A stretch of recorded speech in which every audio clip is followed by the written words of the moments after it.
Welcome to Big Energy. I'm your host, Kassi Underwood, here to give you a dose of that good energy and talk with people who do it best. Each week, I bring you the knowledge we need to be the forces of nature we came here to be. Hi, friends. I hope you all had a wonderful week.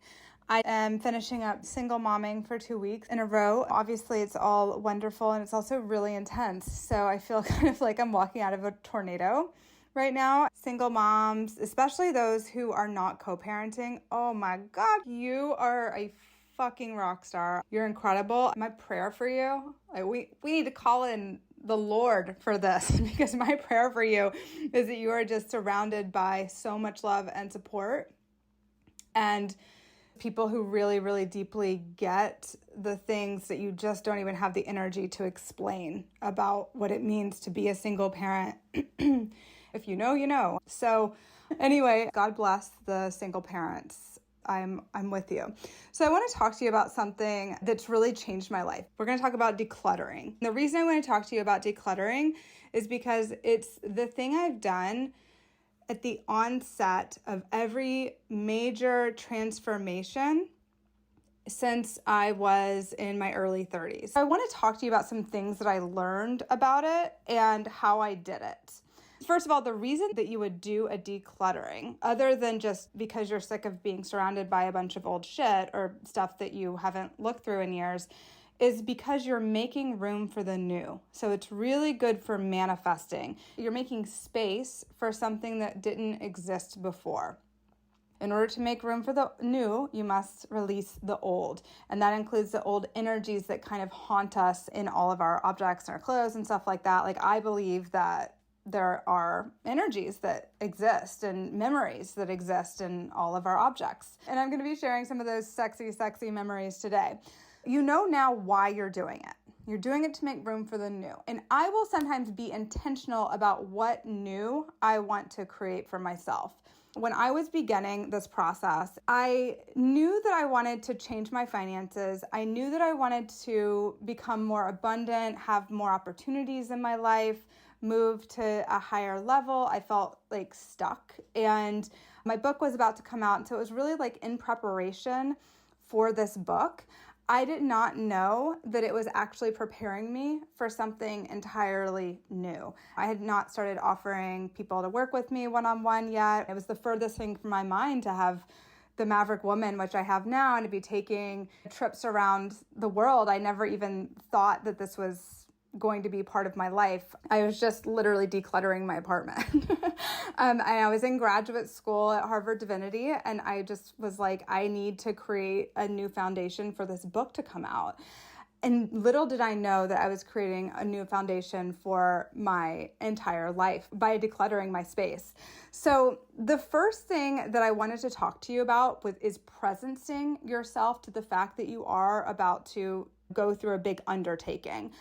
I did not do the work of presencing myself to this in the beginning. It was like I decided one day to Google the Marie Kondo method, and I got enough information from that to learn how to do it. I'm abbreviating it massively. You should go buy Marie Kondo's book or just Google it, whatever works for you.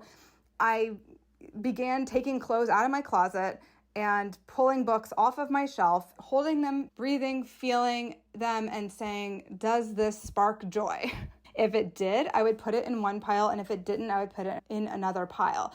And what I didn't do was actually acknowledge to myself the fact that I was undertaking a massive project. I just started doing it. And it was one day in therapy, and this was, this was 2016. I was in therapy, and I'm side note mentioned to my therapist that I was decluttering my apartment. And she knew that I was a full-time graduate student at Harvard. I was, entering the second year of marriage and going through that experience. And I had this book coming out. We were beginning to do publicity and marketing and all of this work for it. And then I side note am like, oh, and I'm decluttering my apartment. And she was like, what? She said, how do you have time for that? And I was like, how do I have time for this? My house is a wreck. It was completely torn apart for this decluttering process. I had not even presenced myself to the fact that I was doing this.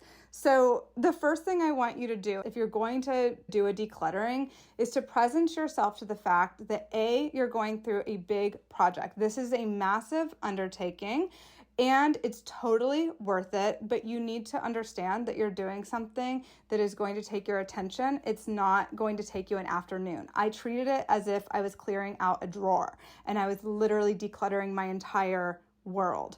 That's the first thing. Just recognize that.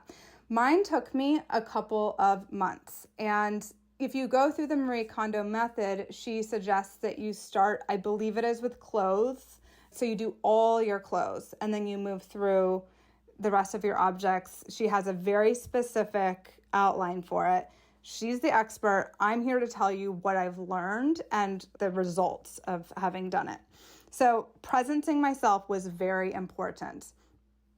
The next piece is that it was not an intellectual exercise to decide what I was going to keep and what I was going to give away. So if I were to sit there and try to decide what to keep and what to give away, it would take even longer than it was already taking. I really followed the Marie Kondo method and I would hold the piece to myself and I would say, does this spark joy? And then I would listen to how my body reacted. So either my body would just be like, nothing, there would be no response whatsoever, or I'd be like a yay inside. So if you do this with all of your objects, you're really going to, first of all, bypass all the intellectual exercising of what, should I keep this? Where could I wear this? Because your mind doesn't really get it. Like your mind will not make the right choice about what to keep and what to give away. Your body will know. Here's what I figured out. So I had this dress and it was my favorite dress. I loved it. It was super cute, short, sexy. It was crochet with 3 different zigzaggy colors in it. I would have told you this was my favorite dress. But for some reason that I couldn't explain, I hadn't worn this dress in years. I hadn't worn it since before I even met my husband, but I kept hanging on to it and kept calling it my favorite dress. So I end up doing the Marie Kondo method, thinking for sure this dress is going to bring me joy. It's my favorite dress. And what ends up happening is it was like a big no from my body. My body was like, get rid of this dress now. And I thought about it. I was like, why? Why would I want to get rid of this dress? And I remembered that the last time I wore the dress, I had just gone through a sad breakup. I had bumped into this person who I then considered, no longer considered, but then considered, the one who got away. We were at a bar, everybody was hanging out, and he introduced me to this woman that he was about to propose to. And meanwhile, I was having explosive diarrhea. So the last time I wore this dress, it was like the worst. I was like running to the bathroom the whole time. I was like, you know how it is when you have explosive diarrhea. I was like running to the bathroom. I was heartbroken, going through this breakup and meeting this. It was just horrible. So of course I didn't want the dress anymore. It took me to do the exercise to get why I didn't want to keep the dress. I wouldn't have been able to get there with my mind because it was so cute. And so just trust your body. Your body will remember the last time that you had explosive diarrhea in that outfit and why you don't want to keep it for yourself anymore. Someone else will love to have it. They will have no memories in it. You will bless that dress, you will send it off, and someone else will create beautiful, amazing memories in it. But that dress is done for you. That was my big takeaway.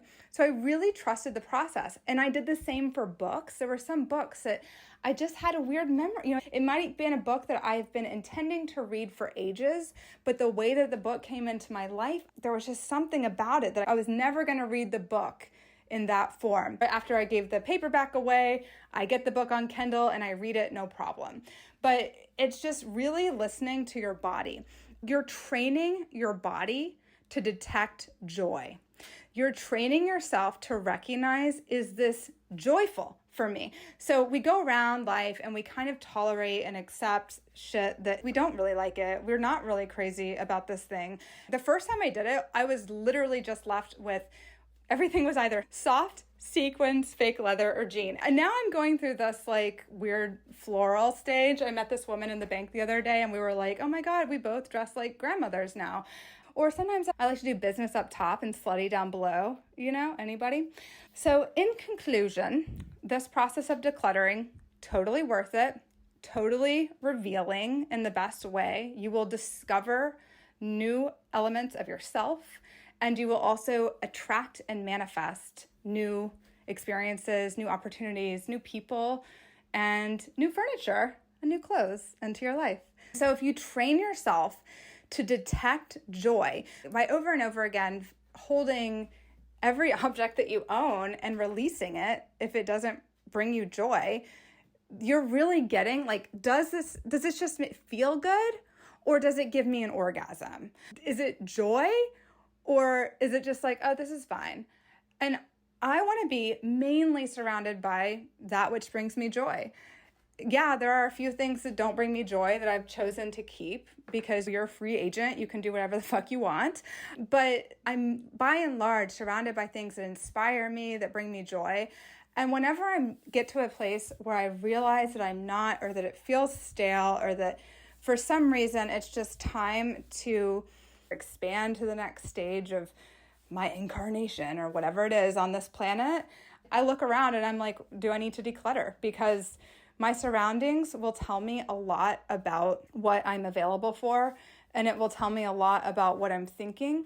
So I'm just a huge fan of this process. I know, like, if you're in it right now, it can take a long ass time and it can feel kind of like never ending, but it is so worth it. I've never once done it where there hasn't been a major shift in me internally and externally. So for me, a big part of that decluttering, of course, you're doing it with your clothes. You're recognizing what doesn't work for you anymore, what you just don't feel joyful about anymore.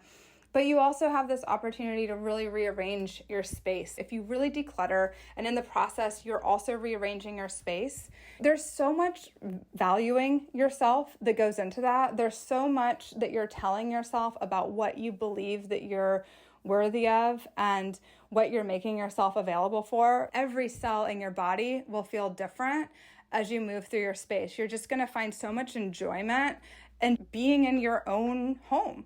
So if you are decluttering, if you're starting the process, let me know how it's going. Present yourself to the fact that you are doing a project right now. And I am currently enrolling for my program, The Maverick Woman, which is all about bringing your financial dreams and full self-expression to life. If you would love to have 6 months of close contact support with me, hand holding, where I get to take a look at your life. If you have a brand or a business, I get to take a look at that and really hold you accountable to transforming your life as you know it, then please join us. You can go to kassiunderwood.com/The Maverick Woman. You can also book a call with me and we can talk more about it. I can learn more about you, what you want to accomplish, and how we can create your dreams together. So once again, go to kassiunderwood.com/The Maverick Woman. We are also taking a glorious retreat in the south of France together. Every 6 months, we connect to be in person and have a retreat where you get to accelerate whatever it is that you're wanting to grow through and grow toward. So this is a really amazing opportunity to join us now. We will be closing the gates soon in terms of who gets to come to the south of France. We would love to have you. It's a really special community. I protect the space fiercely so that you are surrounded by women who are committed to their dreams and their goals, who are ready to be coachable, to learn, to transform, and to really put themselves out there in a way they never have before and change their lives. So if that sounds hot to you, if you're ready to do whatever it takes, go to kassiunderwood.com/The Maverick Woman. We're going to have so much fun together. And I hope that you just don't take anything less than an orgasm, my friend. You're worth it. I love you guys, and I'll see you next week. That was another episode of Big Energy with me, your host, Kassi Underwood. Were you into it? Go ahead and click the subscribe button and leave a review. You can also find me online at KassiUnderwood.com. See you next time.